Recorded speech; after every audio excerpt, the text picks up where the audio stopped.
پڑھا کہ اپنے رب کا انکار کرنے والوں کے اعمال ان کی مثال راکھ جیسی ہے، جس کو ایک طوفانی دن میں ہوا اڑا کے لے جائے، اور ان کو اپنے کسی عمل پر کوئی کنٹرول نہیں ہوگا، اپنے اعمال کو بچا نہیں سکیں گے، کیونکہ ہوا اتنی تیز ہوگی کہ وہ سب کچھ فنا کر دے گی اور وہ خالی ہاتھ رہ جائیں گے۔ ایسے لوگوں کے بارے میں قرآن میں ایک اور دوسری جگہ پر آیا نا، عاملۃ ناصبہ، یعنی بہت عمل کرنے والے لیکن صرف تھکنے والے۔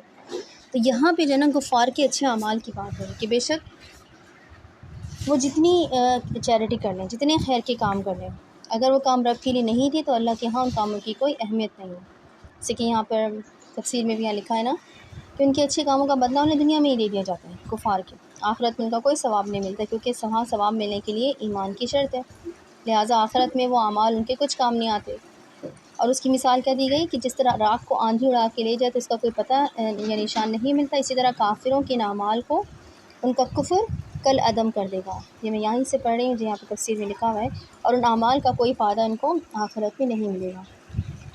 اچھا، جب لوگ اچھے کام سے اپنی ذہنی سکون کے لیے کریں تو ہو سکتا ہے اس سے ان کو سکون مل جائے، لیکن رب سے تو بدلہ نہیں ملے گا نا، کیونکہ اگر کام رب کے لیے ہوں گے تو اب اس کا بدلہ رب دے گا نا۔ ہمارے دین میں اعمال کی قبولیت کی دو شرائط ہیں، ایک کیا ہے کہ نیت خالص ہو، کس کے لیے؟ اللہ کے لیے، خالص اللہ کے لیے نیت اللہ کے لیے کرنی، دوسرا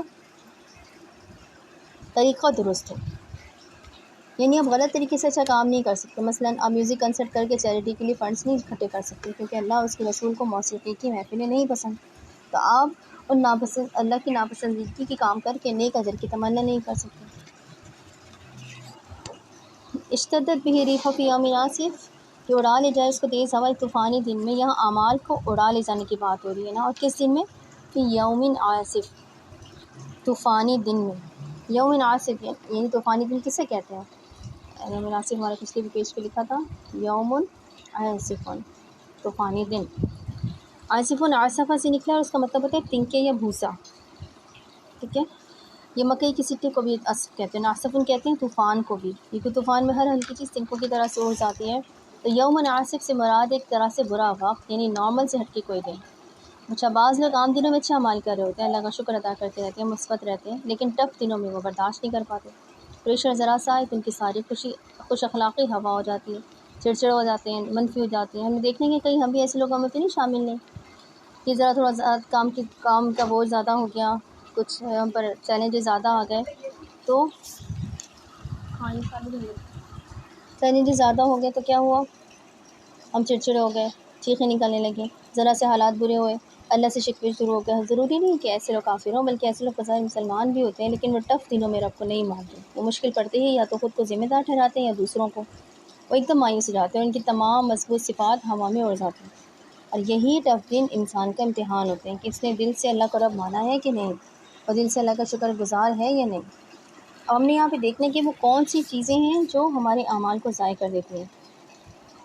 تو تھوڑا سا ہی پوائنٹس رہ گئے، آپ کا ٹائم تھوڑا زیادہ ہو گیا، جلدی سے ان کو ہم دیکھ لیتے ہیں کہ وہ کون سی چیزیں جو مال کو ضائع کر دیتی ہیں۔ وہ ہے ایک تو غیبت۔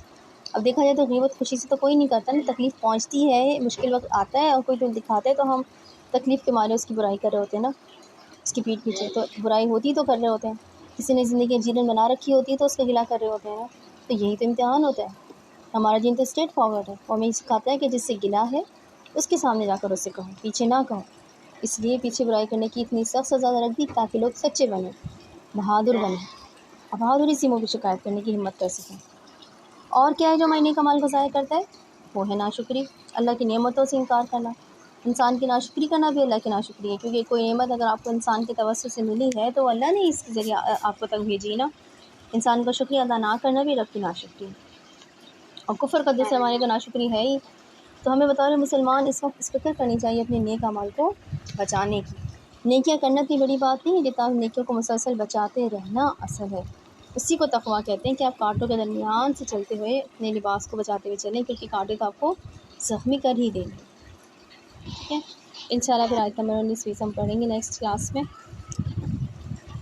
دعا پڑھ لیتے ہیں۔ سبحانک اللہم و بحمدک